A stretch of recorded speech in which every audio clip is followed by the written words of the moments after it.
How's it going, y'all? Aiden Anderson here with Moscow Report.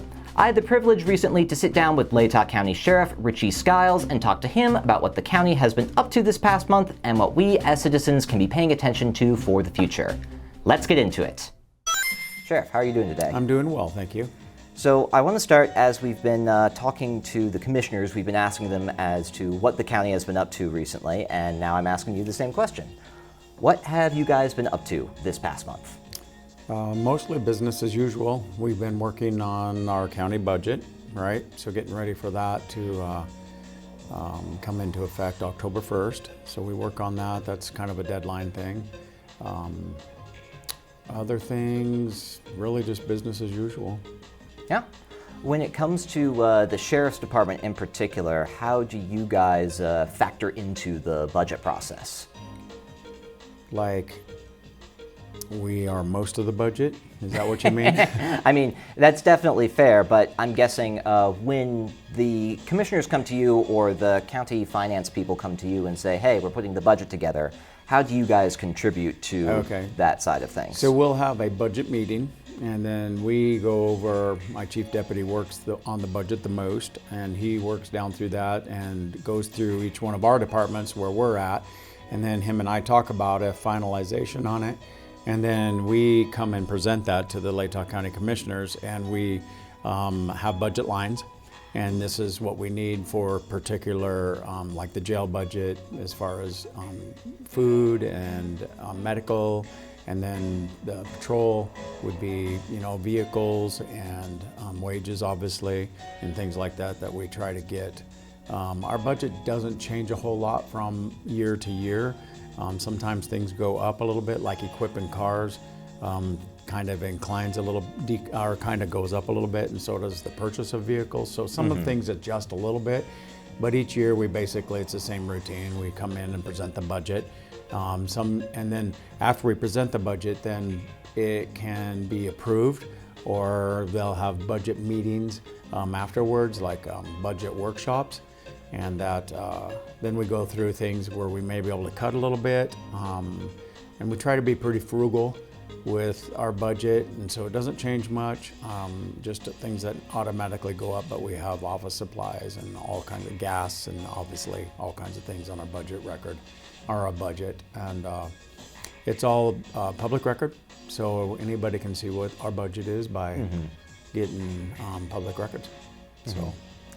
Now, one expense that I imagine will be a conversation subject related to the budget, but not exactly, would be, of course, the jail. You mentioned jail expenses, so I figure that's a good segue into this conversation, which is people want to know what's going on with that, where you guys are at in the transition from the jail as it has been operating to how it's going to be operating. How is that going so far? So that's going to be good. I think it's a pretty smooth transition. We've had a lot of meetings with the county commissioners and things like that. A lot of the questions I've been getting are you going to have to lay employees off? And we're not, which is good. I'm short a couple in patrol, so we will need less employees for the jail when we do the transition. And so a couple of those 2 or 3 of those will come up to patrol. And then I'm down 2, I believe, in the jail already. So it'll just be right. I haven't been hiring anybody lately just because I'm waiting for this transition to happen.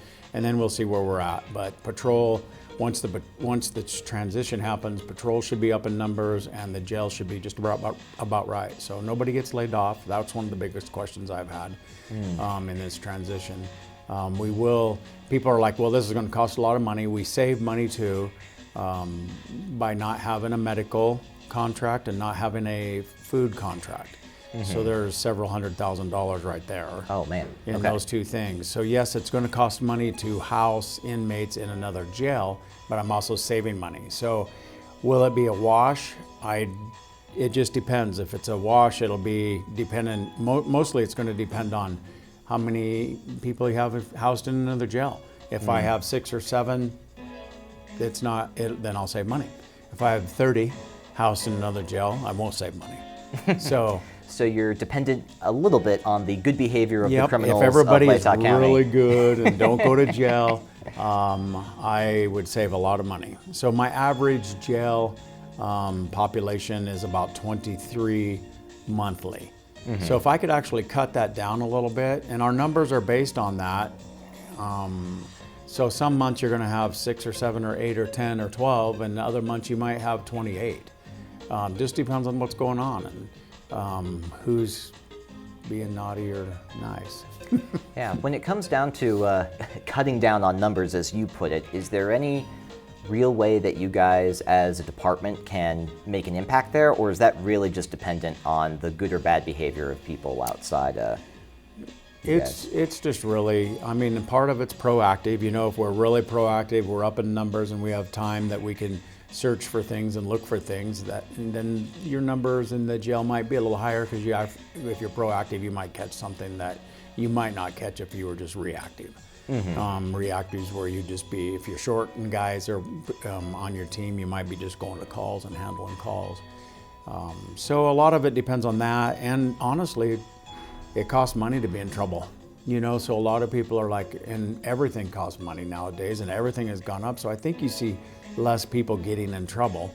It's not easy anymore to be in trouble, I don't think. I think more people are being accountable, responsible, and we live in a really good area. So we have, you know, our crime rate is minimal, I believe.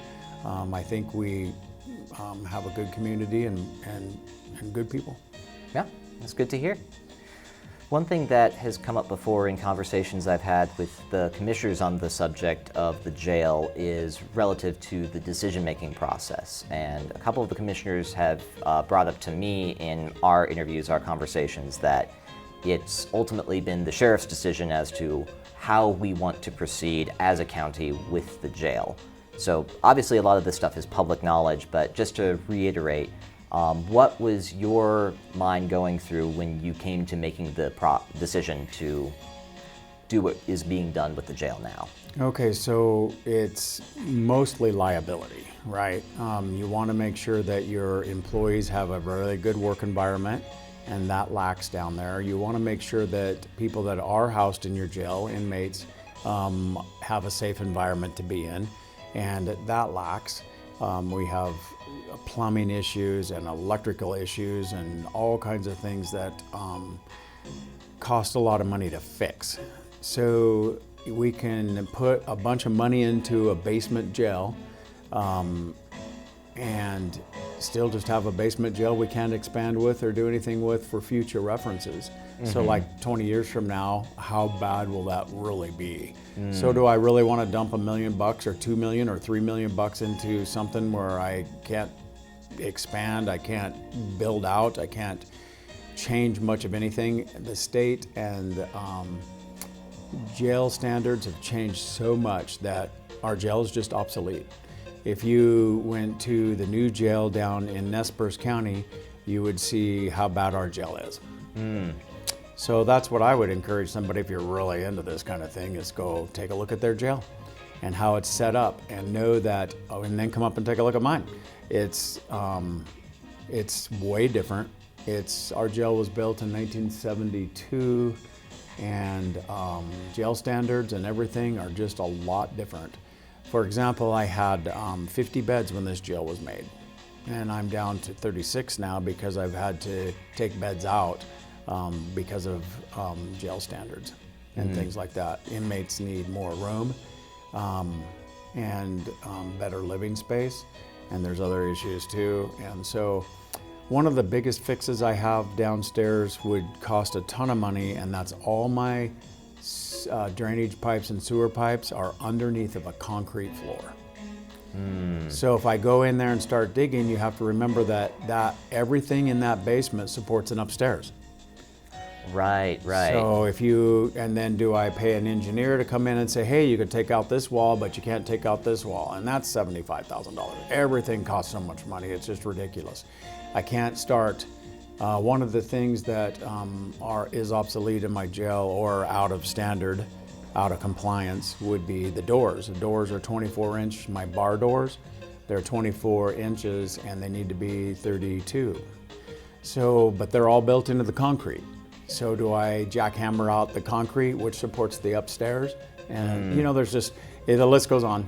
It just keeps going on. So for me to feel like I could dump $2 or $3 million into something, just my electrical bid was close to $100,000. My fire suppression bid was $400,000. My plumbing, I don't even know where to go with that because of the concrete floor. I'd have to close for at least 2 years probably anyway to dig up concrete floors and replace all that.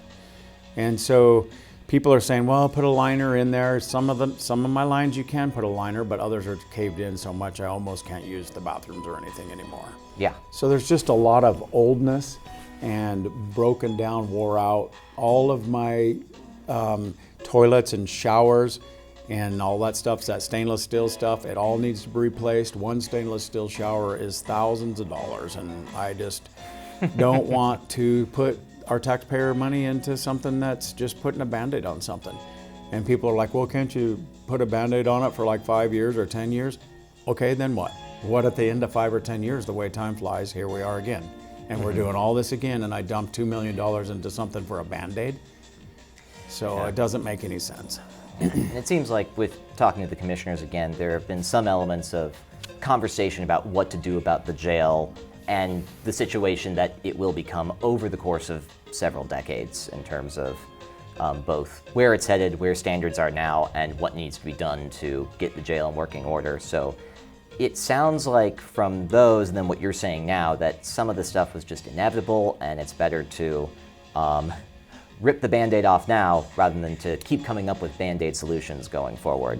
So there's another county south of us that got bids to build a jail, and they were building a new jail, but every time they turned around, the expenses kept going up and up.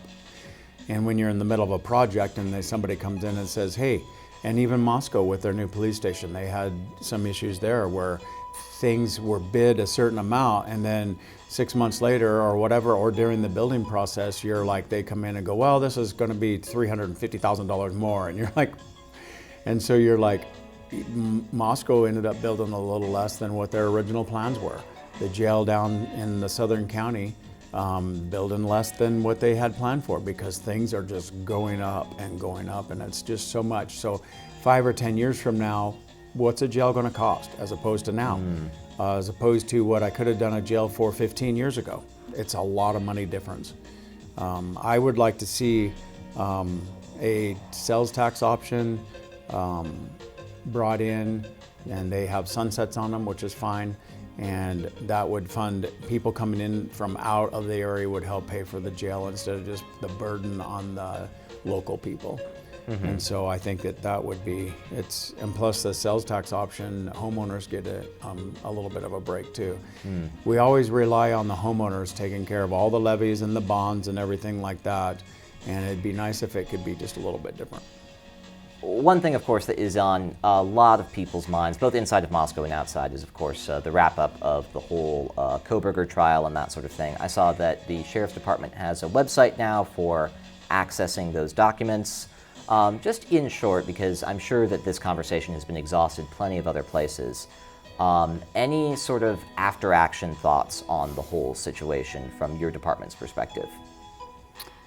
Well, as you're probably aware, the Sheriff's Office didn't have a whole lot to do with any of this other than housing this person in our jail. And he was no different than any other criminal as far as, his actions or anything in jail. I don't think that, if we'd had more to do with it, like Moscow and the state police or FBI or anybody, we'd probably have more to say about it. But as far as the initial start of the investigation and everything, we were not very much involved in that at all. All right. Well, that makes it easy for you guys. Yeah, then. It makes it really easy.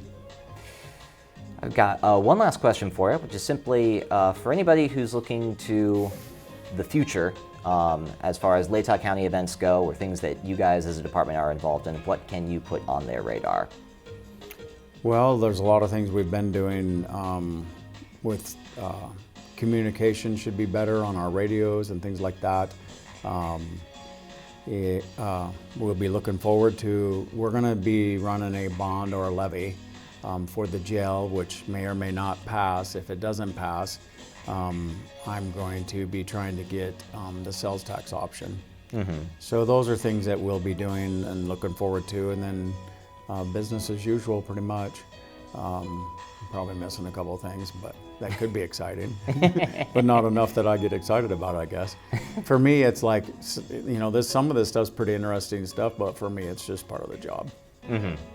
Right. You wouldn't necessarily know to go into depth with it aside from somebody not knowing about it and being enthralled by, oh, this is something you do. Was there something that you asked me earlier that I could have mentioned? Not earlier in this conversation, but I remember sometime last year you were going through some upgrades to your vehicles with all the different pieces of tech associated with the police vehicles.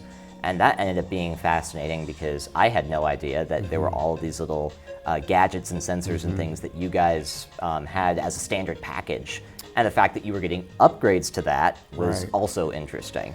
We received a grant for, I think it was $350,000, and we put a really wonderful camera system in our cars and on our body cams and stuff like that. So that's really high-tech stuff. That was nice. Our car's equipped just as good as anybody's car anywhere, so that's really kind of a blessing and really good. So, I think I remember one fascinating piece was some sort of gyroscopic sensor attached to the body camera, such that if an officer falls or goes horizontal in some capacity, maybe they got shot, maybe they just tripped and fell, but the fact that that pings other officers in the area, that gives an alert out, GPS location, that's very, very interesting. Yeah, that's pretty high-tech stuff. And so like even, I mean, for the gyro thing inside there, it's like if you all of a sudden were in a fight and that thing moves rapidly or whatever, then it does the same thing. If you get in a fight with somebody or whatever, or like you said, fall. I mean, if you fall on the slick road or something when you're on a traffic stop, it'll go off then too. So you're like, no, I'm okay, I just fell. You just got to admit that to people is all. I know that could be tough, but it's on a body cam, so now you have to pretty much, you have to own it. Fair enough, fair enough. Well, thank you so much for your time, Sheriff Skiles, and thank you for the service that your department provides. Thank you very much, I appreciate that. There you have it, folks. I hope to have more conversations like this with Latah County leadership going forward. As always, we'll have the relevant links posted with this video, and if you have any questions you'd like me to ask our local officials, please send them my way. I'm Aiden Anderson with Mosque Report, and this has been an update from Latah County. We'll see you next time.